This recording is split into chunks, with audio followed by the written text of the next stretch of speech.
서울의 모 대학 학생들에게 질문을 했습니다. 모 대학이라고 이름을 밝히지 않는 이유는 이름 밝히면 또 그 학교에 불명예가 돌아갈 것이기 때문입니다. 그 질문은 이러했습니다. 아버지가 몇 세에 돌아가면 좋겠는가? 여러분이 한번 답을 맞춰보십시오. 답이 어떻게 나왔을까요? 이런저런 답이 있는데 다 모아보니까 아버지가 65세에 돌아가시면 제일 좋겠다. 이런 충격적인 답이 나왔습니다. 여기 65세 부근에 계신 분들은 조금 생각해 보시기를 바랍니다. 지금 세태를 그대로 반영하는 대답이라고 생각합니다. 무엇을 의미합니까? 빨리 돌아가시면 모시는 부담이 없어졌습니다. 더 중요한 것은 아버지의 유산을 빨리 챙길 수 있으니 훨씬 좋습니다. 그러니까 책임은 덜 지고 또 특권은 많이 누리겠다고 하는 의미입니다. 여러분, 혹시 우리 자식들이 만약에 그런 생각을 가지고 있다면 물려주고 싶은 유산이 있더라도 아예 물려주고 싶은 마음이 별로 없어질 것입니다. 어떤 아버지가 계셨습니다. 자식을 낳아서 길렀는데 자라면서 점점 말썽만 부렸습니다. 절대로 하지 말라는 것만 합니다. 그리고 점점 나쁜 길로만 갑니다. 결국 형제끼리도 싸우다가 그만 동생을 죽이는 일도 서슴지 않았습니다. 아무리 말해도 아버지의 말을 듣지 않습니다. 그러다가 결국 집을 나가고 말았습니다. 제 마음대로 삽니다. 아주 거렁뱅이가 되었습니다. 아버지는 아들을 찾아 길을 떠났습니다. 그리고 온 길을 헤매다가 길에 죽었습니다. 세월이 흘러갔습니다. 아들이 아버지 집으로 돌아옵니다.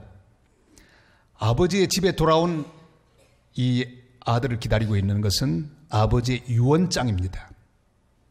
비록 효도하지는 않았지만 내가 죽은 다음에 모든 재산을 그래도 너에게 유산으로 넘겨준다 하는 내용이었습니다. 그리고 한마디가 붙어 있습니다. 그래도 사랑하니 제발 좋은 아들이 되거라. 그 아들은 그제야 눈물 흘립니다. 감격해서 웁니다. 여러분, 이 아버지는 누구를 연상하게 하는 아버지입니까? 그렇습니다. 바로 우리를 사랑하시는 하나님 아버지의 이야기와 너무나 흡사합니다. 형편없는 우리를 버리지 않으시고 이 땅에 찾아오셨습니다. 그리고 십자가 위에서 우리를 위해 피 흘리셨습니다. 사랑한다고 고백하시며 피 흘리고 돌아가셔서 우리를 구원해 주신 아버지 하나님의 사랑. 오늘 우리는 예수님이 남겨두신 유언장 같은 말씀을 발견합니다. 우리 16절, 17절 말씀을 읽으실까요? 유언은 유언한 자가 죽어야 되나니 유언은 그 사람이 죽은 후에야 유효한 즉 유언한 자가 살아있는 동안에는 효력이 없느니라. 아멘. 우리가 이 땅에 태어나기도 전에 주님은 자신의 피를 십자가에 뿌리시고 유언을 남기셨습니다. 우리 모든 죄를 다 갚으시고 다 사하시고 우리에게 모든 자녀의 특권을 회복시켜 주시고 천국을 유산으로 주신다고 말씀하셨습니다. 다 이루었다. 그렇게 말씀하시며 주님은 십자가에 돌아가셨습니다. 이 귀한 유산은 예수님이 십자가에 죽으심으로 그 피를 흘려주심으로 우리에게 주신 귀한 유산입니다. 주님이 흘리신 피, 그것은 그냥 피라고 하지 않습니다. 보배로운 피기에 보혈이라고 합니다. 십자가의 보혈, 이 보혈은 능력이 있습니다. 오늘 십자가의 보혈의 능력이 어떤 능력이 되는지를 묵상하며 이 귀한 보혈의 능력에 사로잡히고 그 능력에 감사하는 하나님의 백성들이 되시기를 바랍니다. 보혈의 능력은 깨끗하게 하는 능력이라고 말씀하고 계십니다. 우리 13절 14절 말씀을 읽겠습니다. 염소와 황소의 피와 및 암송아지의 죄를 부정한 자에게 뿌려 그 육체를 정결하게 하여 거룩하게 하거든 하물며 영원하신 성령으로 말미암아 흠없는 자기를 하나님께 드린 그리스도의 피가 어찌 너희 양심을 죽은 행실에서 깨끗하게 하고 살아계신 하나님을 섬기게 하지 못하겠느냐. 아멘. 예수님의 보혈은 우리의 모든 죄와 누추함과 더러움을 깨끗하게 하는 능력이 있습니다. 이스라엘 민족이 광야 생활할 때 그들은 장막으로 나아갔습니다. 성막으로 나아가서 하나님을 만났습니다. 이 성막, 하나님을 만나는 장소의 성막은 성소와 지성소로 나누어져 있습니다. 이렇게 성전 뜰로 들어가서 먼저 성소에 들어갑니다. 성소에는 촛대와 떡상과 향단이 있었습니다. 제사장들이 와서 떡 12덩이를 떡상에 놓습니다. 이스라엘 12지파를 상징하는 그런 떡이지요. 촛대에 불을 붙입니다. 24시간 향단에 향을 피웁니다. 그리고 하나님께 경배를 드립니다. 그러나 지성소에는 대제사장만 들어갑니다. 1년에 그것도 한 번. 백성을 위하여 염소의 피를 가지고 가십니다. 그리고 또한 대제사장과 식구들을 위해 송아지의 피를 바치고 제사합니다. 수천 수만의 짐승의 피, 염소와 송아지들은 죽어야만 했습니다. 이 제사는 반복적으로 하나님 앞에 드려지지 않으면 안 됐습니다. 왜냐하면 그 피는 피로 돼 온전한 피가 아니었기 때문입니다. 짐승의 피일 뿐입니다. 그러기에 반복적으로 그 피는 뿌려져야만 했습니다. 그러나 예수님이 자신의 피로 딱 한 번만에 영원한 속죄를 우리에게 이루어 주셨습니다. 12절이 이렇게 말씀하죠. 다 같이요. 염소와 송아지의 피로 하지 아니하고 오직 자기의 피로 영원한 속죄를 이루사 단번에 성소에 들어가셨느니라. 아멘. 구약시대의 성막의 제물, 이 제물은 영문도 모른 채 끌려갑니다. 억지로 끌려갑니다. 죽기 싫습니다. 그리고 영문도 모른 채 피를 흘리며 죽어갑니다. 여러분, 짐승이 피를 흘려보았자 그건 짐승의 피일 뿐입니다. 그러나 예수님 흘리신 보혈은 성격이 다릅니다. 하나님의 아들이 있습니다. 억지로 죽지 않으셨습니다. 기꺼이 스스로 결심하고 십자가를 지시며 갈보리 언덕으로 올라가셨습니다. 자기가 바로 모든 백성을 위하여 속죄 제물이 되어서 죽는 것을 알고 계셨습니다. 자신이 죽어야만 모든 백성들이 죄에서 깨끗함을 받을 것을 주님은 다 알고 계셨습니다. 그리고 기꺼이 그 피를 우리를 위해 흘려주셨습니다. 그래서 예수님의 피를 보혈이라고 부릅니다. 예수님의 보혈이 이미 갈보리 언덕에 뿌려졌습니다. 로마서 5장 8절이 이렇게 말씀하지요. 다 같이요. 우리가 아직 죄인 되었을 때 그리스도께서 우리를 위하여 죽으심으로 하나님께서 우리에 대한 자기의 사랑을 확증하셨느니라. 아멘. 우리가 영문도 모를 때, 아직도 죄인이었을 때, 전혀 철도 들지 않았을 때 이미 주님은 갈보리 언덕에서 우리를 사랑하시는 귀한 사랑으로 보혈을 흘려 죽으셨습니다. 딱 한 번만으로 우리의 모든 죄를 깨끗하게 하셨습니다. 우리가 태어나기도 전에 이미 보혈은 갈보리에서 뿌려졌습니다. 우리의 전 존재를 주님은 이미 깨끗하게 하셨습니다. 우리의 양심을 깨끗하게 하셨습니다. 우리의 모든 죽은 행실을 깨끗하게 하셨습니다. 다른 것으로는 절대로 깨끗하게 만들 수 없습니다. 인간의 도덕도, 인간의 윤리도, 학문도, 과학도, 어떤 철학도, 인간이 만든 어떤 종교로도 우리의 누추하고 더러운 것을 깨끗하게 만들 수 없습니다. 오직 예수 그리스도의 보혈로 영원한 속죄를 단번에 이루셨습니다. 보혈의 능력을 확신하는 성도들이 되시기를 바랍니다. 깨끗하게 하는 능력을 믿고 주 앞에 감사하는 하나님의 복된 성도들이 다 되시기를 바랍니다. 셰익스피어의 4대 비극이 있습니다. 그 가운데 맥베드, 그것은 실화를 기초로 쓰여진 소설입니다. 스코틀랜드 이야기죠. 말콤 2세가 사망을 합니다. 그러자 외손자 던컨이 왕위를 물려받게 되었습니다. 맥베드가 밤에 꿈을 꿉니다. 그리고 자기를 찾아온 새 여자. 꿈속에서 그는 마음이 부풉니다. 당신이야말로 왕이 되기에 충분한 자격을 갖추었다고. 왕이 되라. 그는 잠에서 깹니다. 소설하고는 약간 다르게 되어 있지만 실제로는 꿈을 꿉니다. 그리고 그는 일어나서 야욕에 불타기 시작합니다. 그리고 덩큰 왕을 죽이고 자기가 왕이 되었습니다. 그는 그날부터 죄책감에 시달립니다. 얼마나 괴로운지. 그리고 점점 미쳐갑니다. 그의 고백. 지금까지 수많은 그런 아름다운 문장들이 많지만 이보다 아름다운 문장은 별로 없습니다. 맥베드는 이렇게 고백하지요. 아직도 피냄새가 남아있구나. 아라비아의 온갖 향수로도 이 작은 손을 향기롭게 할 수 없을지니. 그는 괴로워합니다. 여러분, 그렇습니다. 세상에 존재하는 그 어떤 향수로도, 그 어떤 비누로도 인간의 죄를 깨끗하게 할 수가 없습니다. 오직 예수 그리스도의 보혈만 이 모든 것을 깨끗하게 하십니다.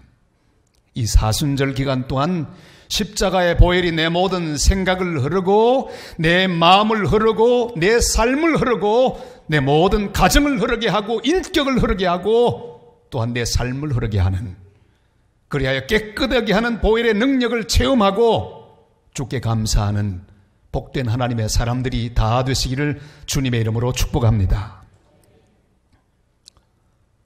구약시대 염소와 송아지의 피로 제사를 드리던 이스라엘 백성들은 기쁜 마음으로 나가지 않았습니다. 무거운 마음으로, 의무감으로 형식적인 제사를 드려왔습니다. 에이, 또 가야 돼? 할 수 없지 뭐. 율법이 그러니 지키지 않으면 안 돼. 이런 생각으로, 의무감으로 그들은 성막으로 나갔습니다. 그러나 예수님의 보혈이 뿌려진 이후 하나님의 백성들은 살아있는 하나님을 기쁨으로 만나고 감격하며 만나는 살아있는 백성이 되었습니다. 살아있는 하나님을 예배하는, 섬기게 되는 거룩한 능력, 그것이 바로 갈보리에 뿌려진 보혈의 능력입니다. 우리는 때때로 타성에 젖어 의무감으로 주님 앞에 나올 때가 있습니다. 습관적으로 예배할 때가 있습니다. 주일이 되었으니 그동안 쭉 해오던 습관이고 그저 그래도 나가는 것이 좋을 것 같아 의무감으로 억지로 별 의미 없이 반복적으로 주님 앞에 나오는 그런 심령을 가끔은 발견할 때가 있습니다. 예수님의 보혈은 우리의 심령을 살아있게 합니다. 주님이 십자가에서 흘리신 거룩한 보혈은 우리로 하여금 살아계신 하나님을 경배하게 하고 살아있는 기쁨과 심령이 되어 주님을 감격적으로 섬기게 하는 능력을 우리에게 줍니다. 살아있는 기쁨을 줍니다. 자원하는 심령을 줍니다. 기꺼이 섬기고 복종하게 하는 능력이 있습니다. 사랑하는 성도 여러분, 예배 감격이 사라졌습니까? 찬송을 불러도 기쁨을 느끼지 못합니까? 회개하며 눈물을 흘리던 기억이 까마득한 옛날입니까? 십자가에 흘리신 주님의 보혈을 묵상하는 성도들이 되시기를 바랍니다. 보혈이 내 가슴을 흐르게 하시기를 바랍니다. 보혈의 찬송을 주님 앞에 부르며 그 보혈을 바라보는 내 심령 가운데 감사와 감격이 충만하게 하는 하나님의 사람들이 되시기를 바랍니다. 바라바라고 하는 영화가 있습니다. 이 바라바, 예수님 대신에 풀려난 바라바에 관한 그런 이야기입니다. 성경에는 예수님 심판을 받으시고 불의한 재판을 받으실 때 백성들이 누구를 놓아주는 것이 좋을까 말하는 그 말 앞에 소리를 지릅니다. 바라바를 놔달라. 바라바를 놓아달라. 바라바는 사람을 죽인, 그리고 또한 흉한 죄를 지은 그런 죄인이었습니다. 죽기에 마땅한 자. 그러나 백성들은 그 불의한 재판의 증인이 되었습니다. 예수님 대신에 바라바를 놓아달라고 소리를 질렀습니다. 바라바는 노임을 받았습니다. 예수님 대신에 자유함을 얻었습니다. 그러나 그는 예수님과 전혀 관심이 없고 관계도 없습니다. 바라바가 돌아가서 찾아간 곳이 무엇입니까? 전에 사귀던 이 여자를 찾아갑니다. 아무런 의미도 없습니다. 여러분, 이 사순절 기간에 우리는 바라바를 기억할 필요가 있습니다. 주님과 가장 가까이 있었습니다. 주님 때문에 살아났습니다. 그럼에도 불구하고 주님의 보혈이 무엇인지, 누구를 위하여 피 흘리는지 모르는 그런 심령이었습니다. 잘못하면 우리가 바라바 같은 심령이 되기 쉽습니다. 오래 신앙생활하고 교회 생활을 하고 주님 가까이 있지만 전혀 감격이 없는 심자가 될 수 있습니다. 예수님의 보혈이 우리의 영적 혈관 속을 흘러가야 합니다. 그래야 영적 활력을 얻게 될 것입니다. 우리는 살아있는 하나님을 섬기는 살아있는 백성으로 서야 합니다. 이 믿음으로 죄를 이겨야 합니다. 이 믿음으로 욕심을 이겨야 합니다. 어떤 상황이라도 일어나서 주님 앞에 서야 합니다. 어떤 어려움이라도 우리는 살아계신 하나님이 부탁하신 일들을 기쁨으로 감당하며 주님 앞에 바로 서는 복된 심령으로 주 앞에 나아가는 성도들이 되시기를 바랍니다. 지금도 스페인 사람들은 투우에 열광합니다. 이 투우는 론다라고 하는 곳에서 처음 시작됩니다. 그 시작은 대단히 흥미롭습니다. 프란시스 로메로가 하는 사람이 어느 날 이 말을 탄 채로 이 소와 더불어 싸웁니다. 싸우고 있다 그만 말에서 떨어집니다. 떨어지고 난 다음에 이 성난 소가 자기를 향해 막 달려오는데 피할 길이 없습니다. 급한 나머지 자기의 망토를 벗어서 소와 더불어 실험을 합니다. 아주 근시인 소는 이 망토에 흔들거리는 색깔을 보면서 거리를 향해 뿔을 꽂습니다. 기적적으로 그는 살아납니다. 그 경기가 바로 근대 투우의 시작이 되었습니다. 여러분, 우리는 말에서 떨어질 때가 있습니다. 내가 생각한 것보다 훨씬 밑으로 내려갈 때가 있습니다. 고난의 골짜기로 떨어질 때가 있습니다. 그러나 살아있는 하나님을 섬기는 사람은 그 자리에도 실망하지 않고 굳게 섭니다. 일어납니다. 그리고 죄와 더불어 싸웁니다. 환경과 더불어 싸웁니다. 주님의 이름으로 나아갑니다. 여러분, 바로 그런 순간은 하나님의 거룩한 역사가 시작되는 순간입니다. 어떤 경우에도 우리는 일어나야 합니다. 주의 영광을 위하여 일어나야 합니다. 주님께서 우리를 위하여 보혈 흘리셨으니 우리도 주님을 위하여 용기 내어 일어나야 합니다. 그리고 죄를 이기고 상황을 이기고 욕심을 이기고 절망을 이기는 살아있는 복된 성도들이 되시기를 바랍니다. 우리는 살아있는 하나님을 섬기는 살아있는 믿음을 가진 하나님의 사람들입니다. 보혈의 능력으로 살아있는 믿음 가지고 살아있는 하나님을 날마다 섬기는 복된 성도들 다 되시기를 주님의 이름으로 축복합니다. 주님 흘리신 거룩한 보혈, 예수님의 보혈은 우리로 하여금 기쁨의 상속자가 되게 하는 능력을 주십니다. 15절이 이렇게 말씀하시지요. 다 같이 이로 말미암아 이는 새 언약의 중보자시니 이는 첫 언약 때에 범한 죄에서 속량하려고 죽어사 부르심을 입은 자로 하여금 영원한 기업의 약속을 얻게 하려 하심이라. 아멘. 유언장에 있는 모든 약속은 반드시 유언한 사람이 죽어야만 효과가 있습니다. 살아있으면 유언한 장에 있는 모든 것 아무런 소용이 없습니다. 그래서 유언이라고 말은 약속이라는 의미를 가지고 있습니다. 오늘 본문에 있는 유언은 또 다른 뜻으로 약속이라는 뜻을 함께 가지고 있는 단어입니다. 이미 예수님은 십자가에 죽으셨습니다. 그가 십자가에서 보혈 흘리고 죽으심으로 우리는 모든 것을 다 물려받은 기쁨의 상속자가 되었습니다. 앞으로 물려받을 게 아닙니다. 이미 다 물려받았습니다. 그가 십자가에 보혈 흘리시고 죽으심으로 우리는 모든 것을 다 물려받은 영광의 상속자가 되었습니다. 주님은 이미 우리를 위해 죽으셨기 때문입니다. 이미 우리에게 구원을 주셨습니다. 기도 응답의 특권을 주셨습니다. 천국을 주셨습니다. 성령을 선물로 주셨습니다. 아름다운 교회를 주셨습니다. 교회 공동체를 선물해 주셨고 또한 거룩한 가족을 우리에게 허락하여 주셨습니다. 이 땅에는 이름만 상속자들이 많이 있습니다. 왜요? 아버지는 재산을 많이 가지고 있는데 자식이 가난한 경우가 있습니다. 그런데 아버지가 넘겨주지를 않습니다. 왜? 살아계시기 때문에. 그래서 아버지가 물려주지 않으면 받지 못하는 상속자들도 많이 있습니다. 영국 여왕이 너무 오래 살았습니다. 어떤 경우는 오래오래 그 상속자가 이미 다 늙어서 힘이 없게 된 경우에 물려받는 경우도 있습니다.